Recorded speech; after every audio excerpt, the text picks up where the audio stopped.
and welcome to Sport Tonight. I'm Cecilia Mogbe, right here in our Lagos studios.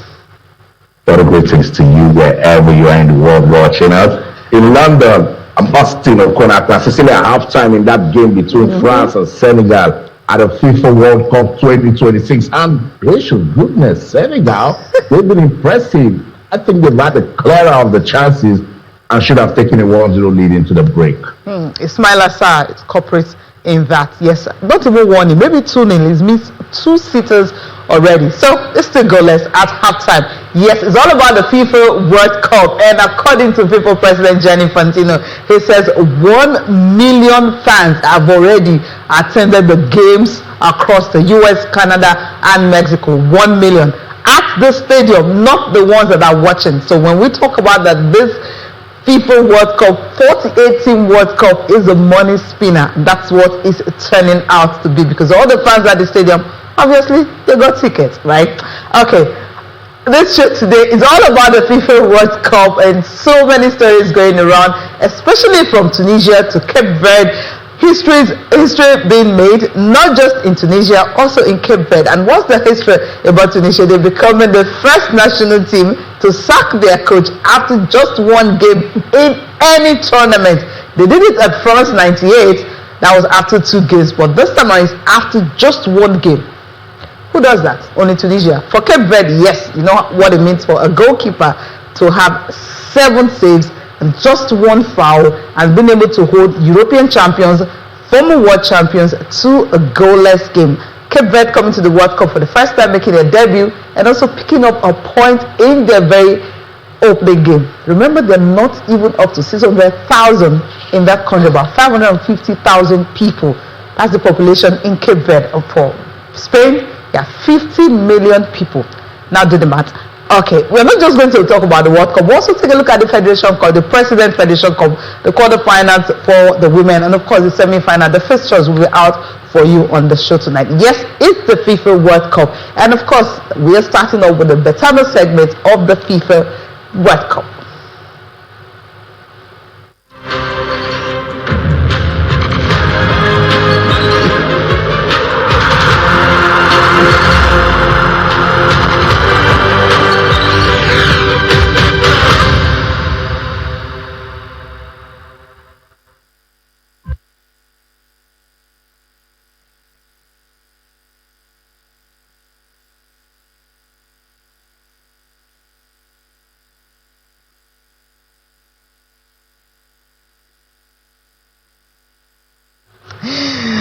Kenny Idris is right here in the studio. You know, when is it? Tuesday? Yeah. It's good to have you. And I'm enjoying the World Cup. I'm enjoying it. The Super Eagles. I love the way yourself and Austin, was waxing lyrical. And when we say when the World Cup comes, everywhere is shut down, stand still. You can see personalities from other sports. Yeah. Tennis, boxing, basketball, everybody wants to have a feel of the FIFA World Cup, because the entire eyes of the world is on the World Cup, and that's what it is. So whenever we have the argument of in every 4 years some other competitions would have taken shine off it, there is a reason why it's left for every 4 years. When that time comes, you will know who is the big dog in the house of the FIFA Senior Men's World Cup, and it's giving us another 48 teams in this competition, 38 days, 8 more days added to what we used to enjoy. It's superb. Cecilia, we're enjoying every bit of it. I'm enjoying it. I'm loving the upset, right? More should come at the World Cup. Mario Leo, Managing Director of Resort Sports, will be joining us from Albania to also talk about the FIFA World Cup on this segment, brought to you by Betano. Mario, it's great to have you join us. Yeah. Yes, very good afternoon. And good evening, to Lagos, to London, Kahim, to Cecilia, Austin. It's a great pleasure to be back with you. It's been a little while, but I'm really, really proud and privileged to be back on the show tonight. Thank you so much. Now, we're going to take a look at African teams' performance, and of course, we'll take a look at the results so far, and then we will get back to you. If we have the results ready, quickly just run through the results coming from the African teams. Of course, the big story is about Cape Verde upsetting, Spain, because everyone thought they could score. I'll just run through all the results, and of course we'll come to you, Mario, to go through all of it. So representatives so far talking about the opening result for African teams. Currently, we have Senegal in action against France. Cote d'Ivoire happens to be the only African team that have won a game so far at this tournament. It was Amand Diallo that scored that winning goal for Cote d'Ivoire against Ecuador, ensuring that they had to halt their unbeaten run they came with into the World Cup. Of course, Spain and Cape Verde, this game ended goalless. There were no goals in this game. Belgium and Egypt, that's ended 1-1. And of course, Belgium had to dig deep to be able to, get a draw against Egypt. Sweden and Tunisia, that's what led to the sacking of the coach after just this game. And Brazil and Morocco, well, Brazil, it took the brilliance of Vinicius Jr. to be able to get a point from Morocco, African boardroom champions. You have Mexico and South Africa. Of course, South Africa started with a loss. It was 2-0 for Mexico, winning the opening game at the World Cup. So Mario, I'm going to come to you quickly before Austin chip in. So far, what are the teams in Africa that have impressed you at the World Cup? Obviously, the biggest story is Cape Verde and the celebrations in Cape Verde and the incredible performance of Osinha, the goalkeeper of Cape Verde, being 40 years of age and being a new millionaire. Obviously started the match day with 20,000 fans on Instagram, and this evening literally surpassed the 9.4 million followers on Instagram. So it's a global attention. It's a global appreciation of a great performance, of a heroic performance from the Cape Verde defense, especially the goalkeeper. And obviously, when you look at the last 3, 4, 5 minutes, I mean, the shots Cape Verde took, there could have been a surprise kind of victory even. Overall, I think it's for me kind of the expected performance so far. There's no surprise. There's no negative kind of impact. Sweden, although kind of in Europe, let's say through the back door, qualified for the World Cup, beat Tunisia. Because obviously the Swedes, they come in with informed strikers like Gyökeres and everything. They have a great team overall as well. So I think that's no surprise. I was a little bit disappointed, let's say, by the courage of Bafana from South Africa. I think they could have performed a little bit better. They could have been a bit more offensive in their style. For me, they were a little bit too patient in the overall approach.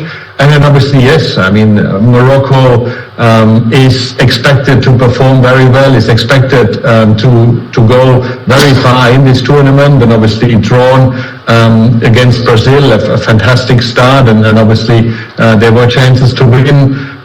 Senegal is performing fantastically in the first half against France.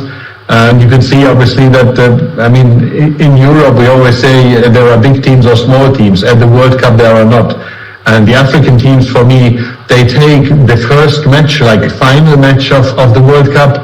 They bring courage, they bring passion, they bring dedication, they bring commitment, but they also play a wonderful playing style and the tactical performance. So we will see, for me, in match day 2 and 3, we will see African teams to perform very well. And I predict that, I think, out of the 6 teams, 4 will definitely proceed to the knockout stage, maybe a 5th one as well.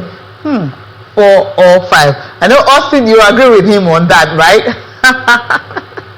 I don't think so, Mario. That's a bold call right there, But yeah, would like it, I've been saying to all the African teams, they should hold on tight till I get into America. Nobody's permitted to go. But Mario, when you look at the teams that have played so far, put Senegal into the conversation also, have they shown you that zeal, that determination to make history?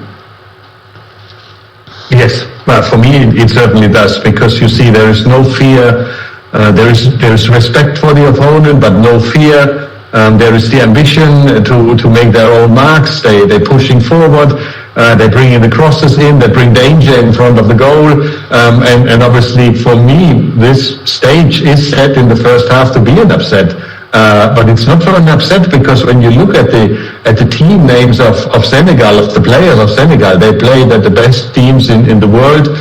So it's good for me that the African teams, I think what they learned so much at most the last 4 years, they put the egos aside and they work as a team. They represent the country. They got the country behind them, because that's what, for me, example like really missing sometimes with the Super Eagles. There are too many egos within, and there are too many camps within. The dressing room is not aligned.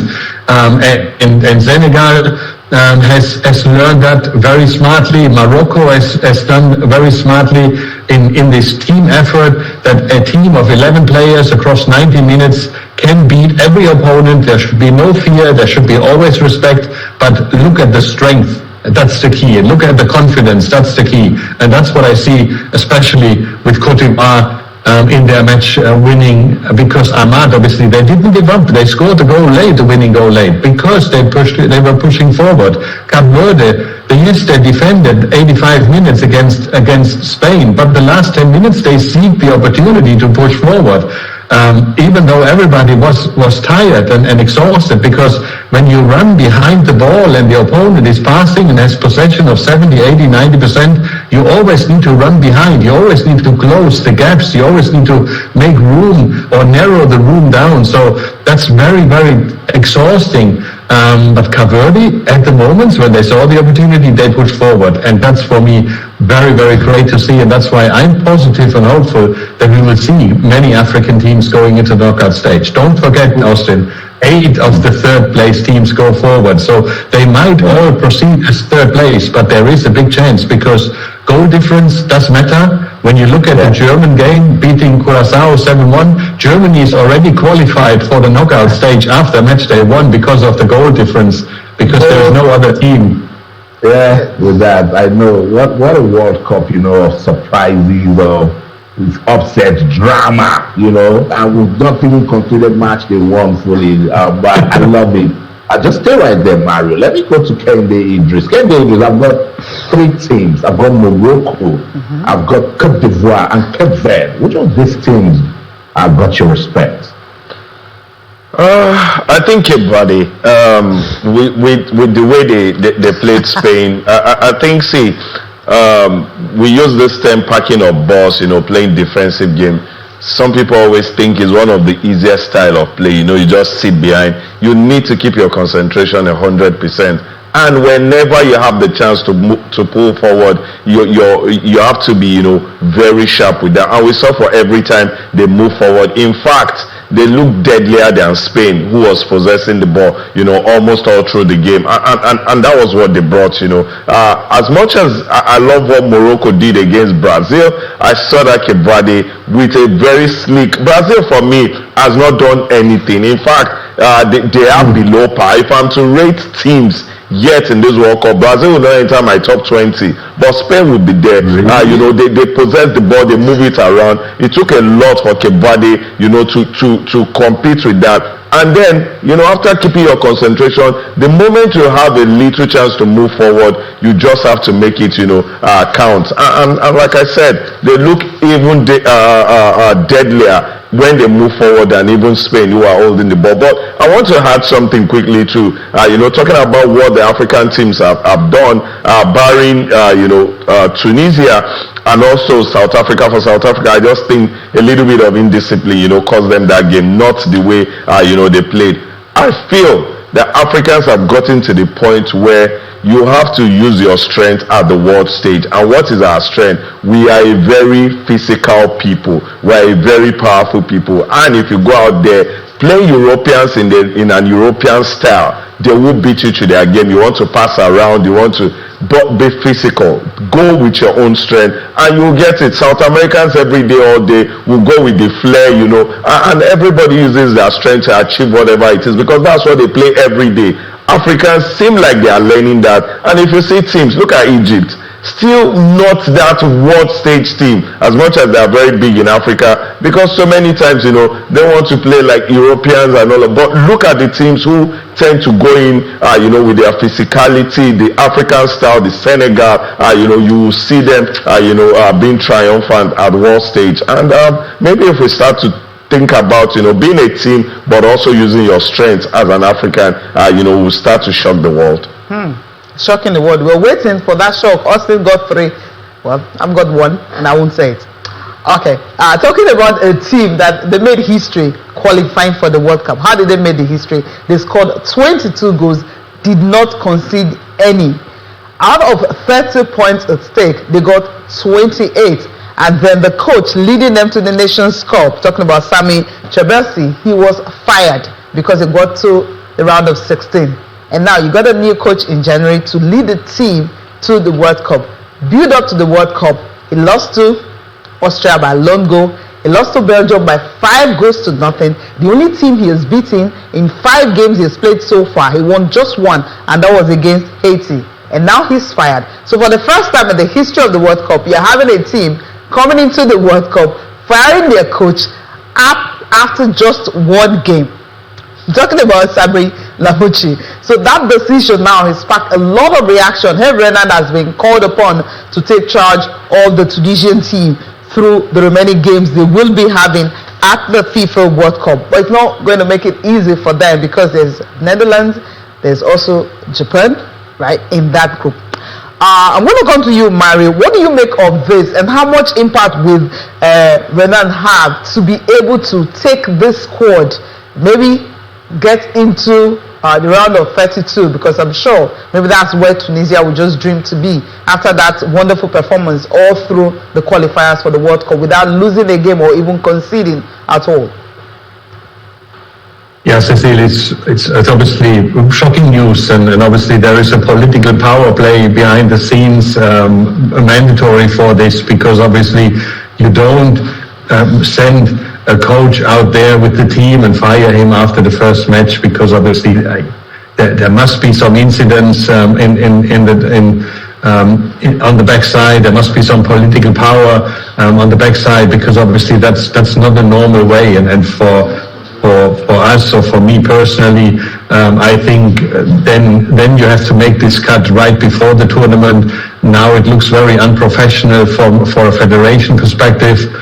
Because obviously when you make these decisions after match day 1, and immediately you have a replacement in place, like I said, it looks like a political power play behind the scenes, where then initially, just before the World Cup, are we confident with this coach? The vote was 4-3, yes, we go with this coach.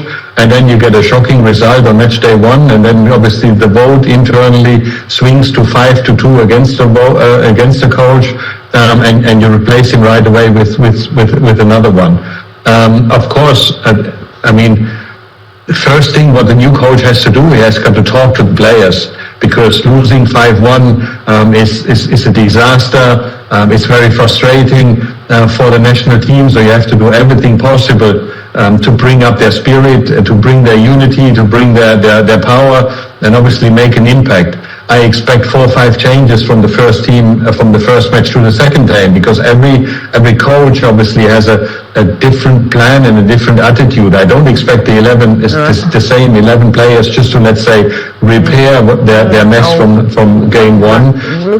But ultimately, it's now the show of unity. But you already stated, Cecile, the group opponents, and this group has challenge written all over.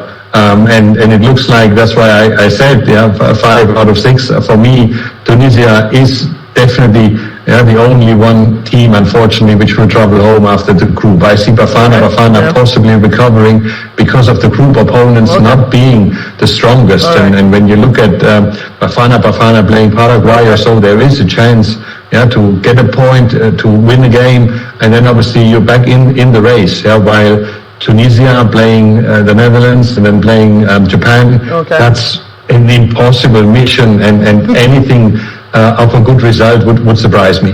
Yeah, to be a surprise if they're able to get out of that group. All right, we need to go on a break. When we'll come back, of course, we'll continue with the Betano segment on the World Cup. But also, inside the Niger Delta will be on our DSTV platform. Inside the Niger Delta with Mamuda Akura will continue on our DSTV platform. All other platforms, streaming platform, Sport Tonight continues. Stay with us.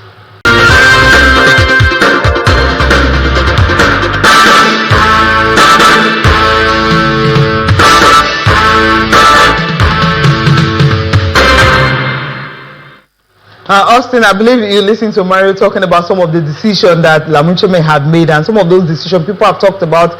The goalkeeper decided to use a 24-year-old just making his fourth appearance for Tunisia compared to the veteran Damen, at 30, who has been with the national team for a very long time. Do you think that's one of the reasons, just maybe, they lost? And what do you think Bernard can actually tell the players? You heard Mario, how they can pick themselves up. Netherlands and of course Japan will obviously not be easy games for them. First, let me just say that this is the silliest of decision ever.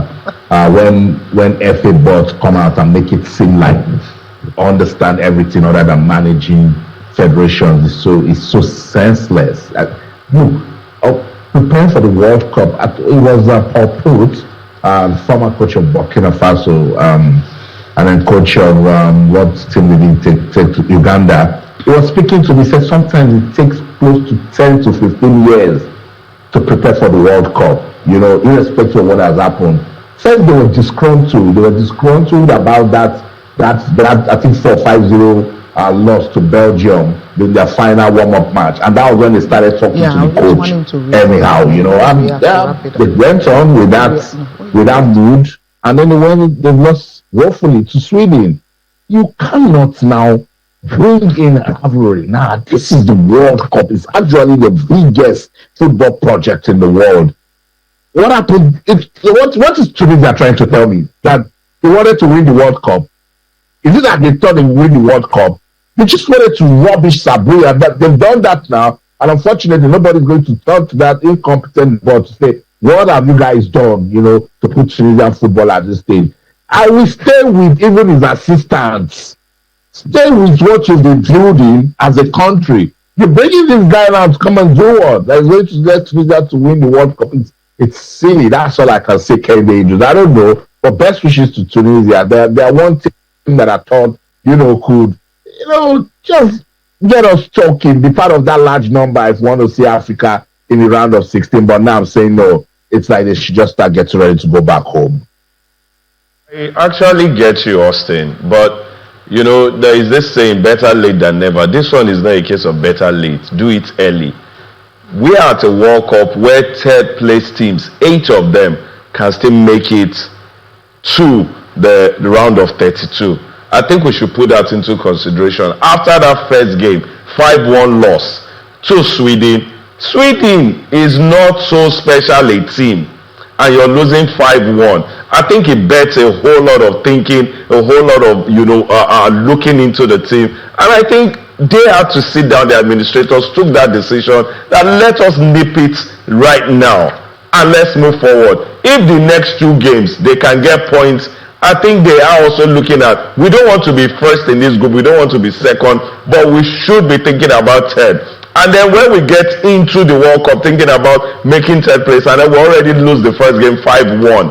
2, Sweden. You can't compare Sweden to Netherlands or that Japan that I saw. No disrespect to Sweden. They needed to make this decision. And I think that as much as decisions like this gets me, I think in this case, with the 48-team format, 8 teams from the third place can make it into the round of 32. I think the administrators kind of, maybe in the long run will be justified for this decision. Abel Renard is not, one of those. He's a special coach, especially in and around the African terrain. Okay.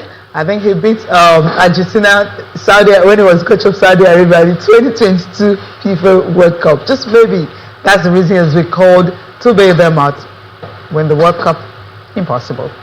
We'll end the Besano segment here. When we come, of course, we'll be taking a look at the fixtures for Wednesday's game.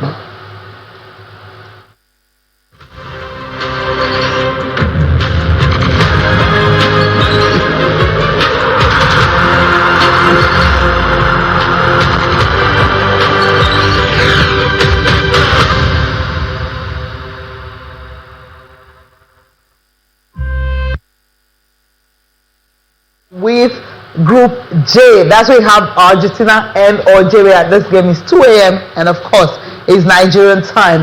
You have Austria and Jordan. It's 5 a.m. Nigerian time, and the game in Group K you have Portugal and DR Congo, 6 p.m. Anytime people see this, they're just thinking maybe this could have been Nigeria, but it could have also been South Africa and Mexico, because remember, South Africa were actually in Nigeria's group. England and Croatia, that's at 9 p.m. That's in Group L, completes what we have for Wednesday. So big games are coming up. So we're going to be starting off with, of course, the very first one, Argentina and Algeria. That's at 2 a.m. Nigerian time. All right. I'll start with you here, Idris. You're right here before I go to Mario. For Argentina, of course, it's all about Lionel Messi because of the history. Coming into the World Cup, he's fit now, he's ready to play. But then, Argentina, Algeria. What are you expecting? Algeria also had a good run qualifying for the World Cup, really. And the coach said it when his team selection, when he made the pronouncement, he said, I went for experience, just like he did at the Nations Cup. As much as, Nigeria took them out, but the man is sticking with those who are, very experienced, and then had a little bit of those, youthfulness, where, the experience drives the team, the youthfulness, helps in some cases. But this is it. Argentina, one of those teams that for every World Cup, you just have something on them. You just tip them to do something special. But a lot of persons who probably are Argentine or are a fan of this Argentine team are scared of history, jinx. For every team that won the World Cup, the following World Cup, there is always a problem. Don't go to Brazil.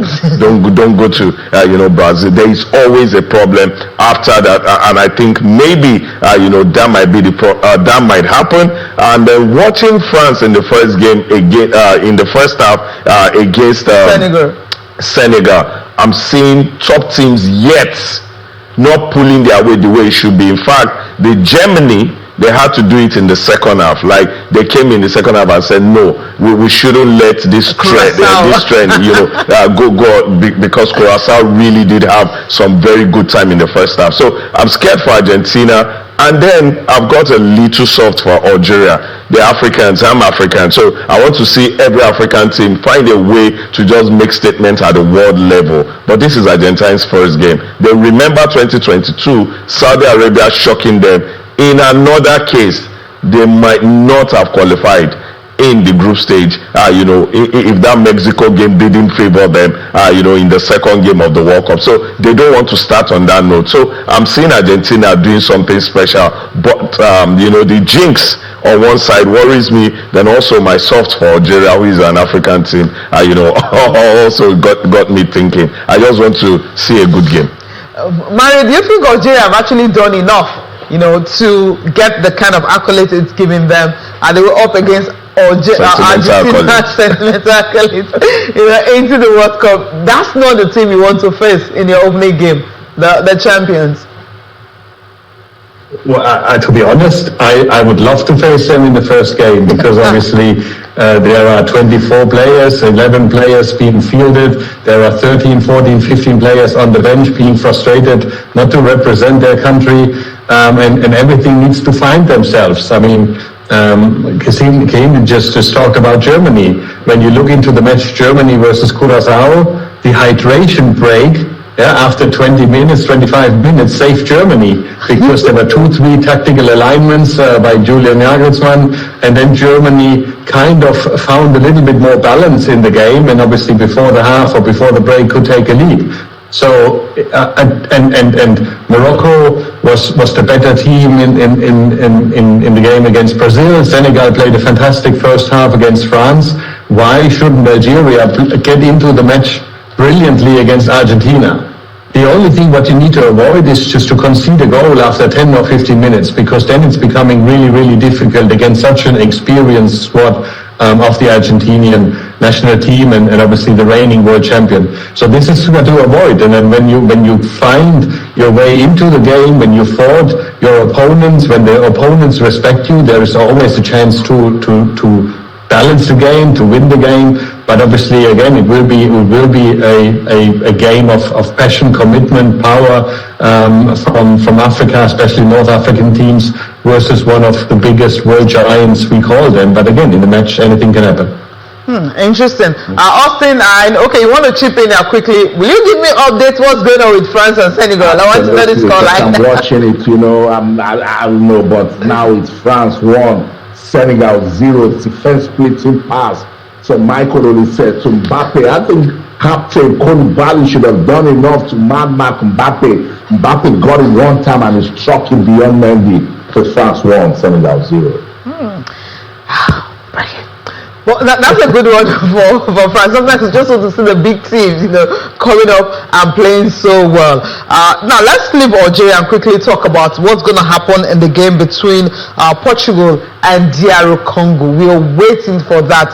Portugal decided to play Nigeria because they know what happened between Nigeria and DR Congo, in the games that they played in the playoffs for the World Cup. Now, Portugal, DR Congo. Austin. It's going to be a beautiful game of football. And DR Congo, what a way to start your World Cup campaign. It's this sort of test, they are needed. Portugal, look, Roberto Martinez was speaking the other day that he's got sweet heavy trying to see a team of good 11 men that are going to put out there, against DR Congo. But he also said playing Nigeria was a good one for them. And look, a lot of stars, Bruno Fernandes, Cristiano Ronaldo, stars everywhere. They can punish any team on a good day. Portugal, if they play the sort of attacking football that we know them to be, get really offensive, they can beat any team. But for DR Congo, they can only dream, particularly if they take a look at how far they've come to qualify for this World Cup, because they could say to themselves, they could have been Nigeria, but we're here now. So let's just go out there and give the world something to talk about. Curacao lost 7-1, but the world is still celebrating them for even scoring a goal against Germany. We saw what Cape Verde did against Spain, enough motivational stories that they can use, to come out to play this game against Portugal. But the Portuguese squad look talented. They're very productive side. They can hurt any team. But look, it's football where anything can happen, Kende Idris. And I've looked at it over and over again. If you like calling low block, if you like calling they were defending, it's a sharp football tactic. If DR Congo goes out there with the sort of focus that we saw during the playoff in Africa against Nigeria and when they played Jamaica, Portugal should be careful. And there is also the saying that the world has become very global, where whatever you can boast of, every other team can also boast of. The Curacao team, because of their closeness to Netherlands, they've got a lot of their players who play in their Eredivisie. And that's why you see some, semblance of good football from Curacao, because on a normal day, if you hear Curacao, you would think, they will just come in there and you won't find any good football, from the team. But we saw where they had about 20 minutes stints thereabout. And I think that's the same story with DR Congo. We've got the likes of Sadiki, Bakambu, Wan-Bissaka. So many of these guys are hardly are really, played in the African terrain. They've always played out there. They know how top level football is being played. They've already acclimatized with that, and they are now coming to join forces with the African brothers here. So you can't just say I'm playing some team who are not so much of a footballing nation. The world has become global. Everybody have got stars scattered around proper footballing setup. So you should be careful. And I am suspicious of Portugal. If that midfield of Portugal does not perform, I think there will be a problem. If they find any team that locks down that midfield, that's where the strength of that Portuguese team is. I understand they've got, you mentioned Ronaldo, Rafael, and all of that, but that midfield is where their strength is, and if you can lock it down, then, I think you will do something. And like we always say, when you play a bigger team, be ready to suffer. Suffer doesn't mean, be ready to concede goals. That is, work hard. Put in the work, and then you can just, find yourself crossing the line. Hard work. They are talking about hard work, and that's what the Iranians are currently facing, where they have to finish a game and then go back to Mexico base immediately after game. So, Austin, what is going on with Iran? They came from a goal down to draw New Zealand 2-2, and of course, the fans, the players were also excited for that because of the whole thing surrounding them. So, what are the players and, of course, the fans saying? And Cecilia, that's it. That's what I'm talking about. There's too much motivational stories around. I was watching that game, and each time losing out, take the lead out, say Iran will come back. You sort of see the way to play that one. They were just playing it to chase it. They really wanted to win it, because to tell a beautiful story. Look, football is a powerful tool to unify the world. Yeah. So Iran knows that they need to tell the world a beautiful story through this World Cup, and it might just give us that change that we'll be yearning for, that peace that we'll be praying for in that region, So I love it, Mario. I don't know if you are as emotional as I am towards Iran. Are you also part of this thing? You can tell us a beautiful story at this World Cup?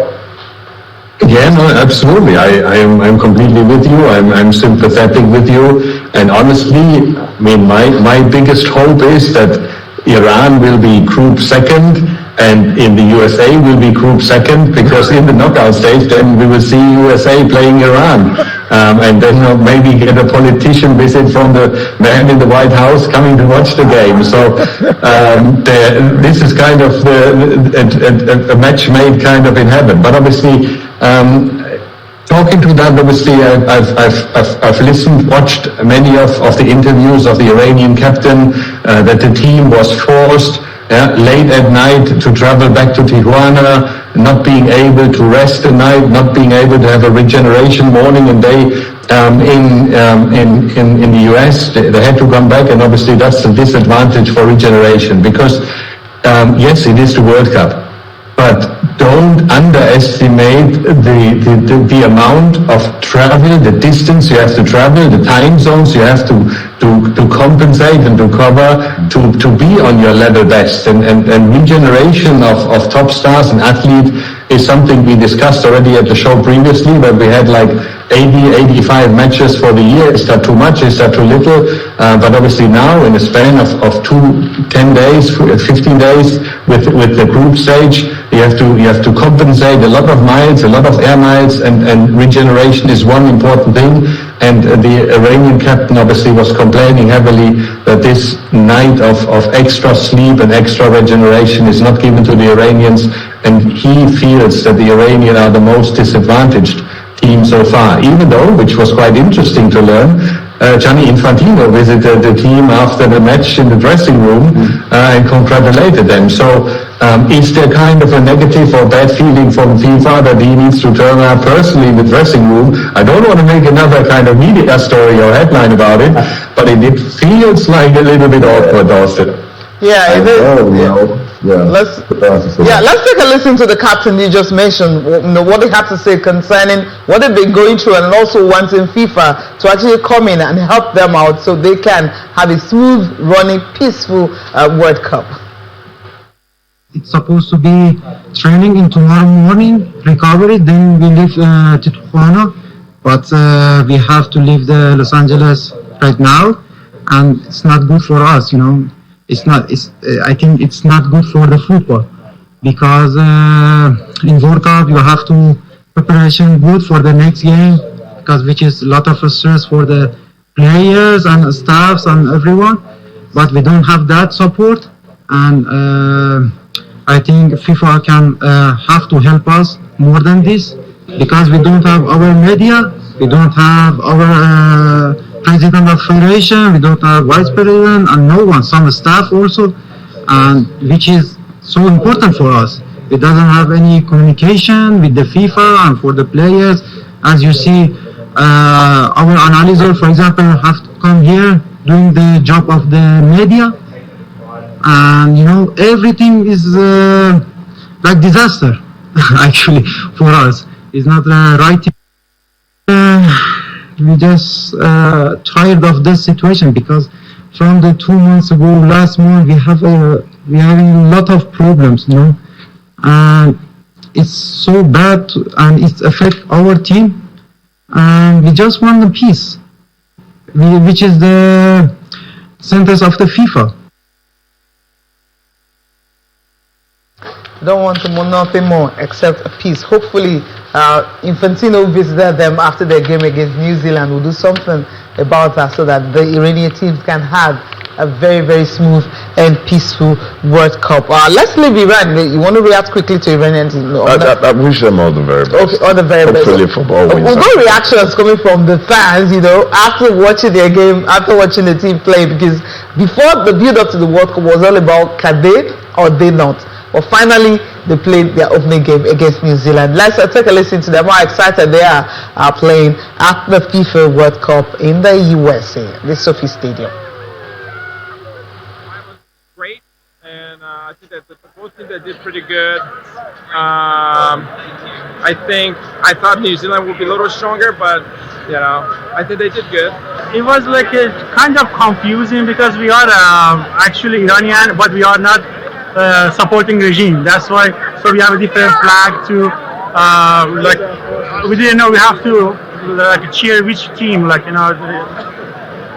or New Zealand. I heard more cheering for Iran, maybe because I'm Iranian, but I feel like people were supportive for both teams. Well, at the end of the day, this is Tehran, Jealous. A lot of Persians here, so we love Iran, we love free Iran. Iran is ranked, 60-something places above us, and we drew with them, and we dominated them at stages of the game. It is beautiful. Fantastic stadium. Yeah, really, really cool. That's amazing. And we scored goals. We scored 2 goals. We didn't expect that. That's fans right there cheering you. Emmanuel, we want to thank you so much for joining us on the World Cup segment tonight on the show. It's a great pleasure and great honor, Cecilia. I wish you a great remaining of the show, and I very much look forward to come back and wish all the best to Kahim, to Austin, who is traveling to the quarterfinals. Safe travels, enjoy the matches, enjoy the World Cup, bring back the atmosphere and support African nations. Thank you so much, Mario. Thank you. All right, let's quickly take a look at the Federation Cup, but that will just be after this little time out, right?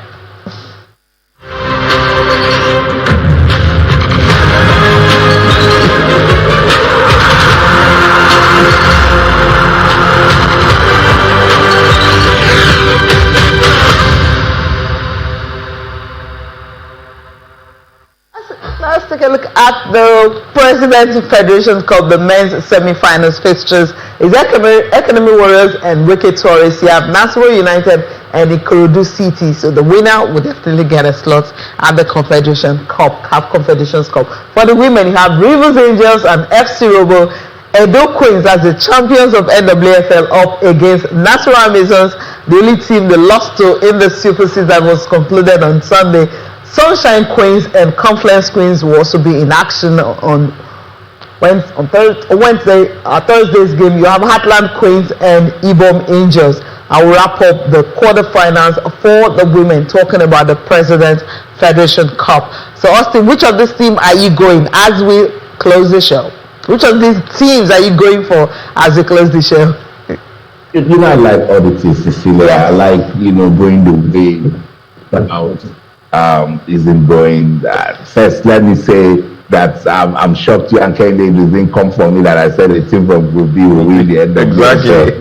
But that's what I was close. Yeah, I just want to see beautiful football, with the President Federation Cup. We've complained about sort of organization it has gotten lately.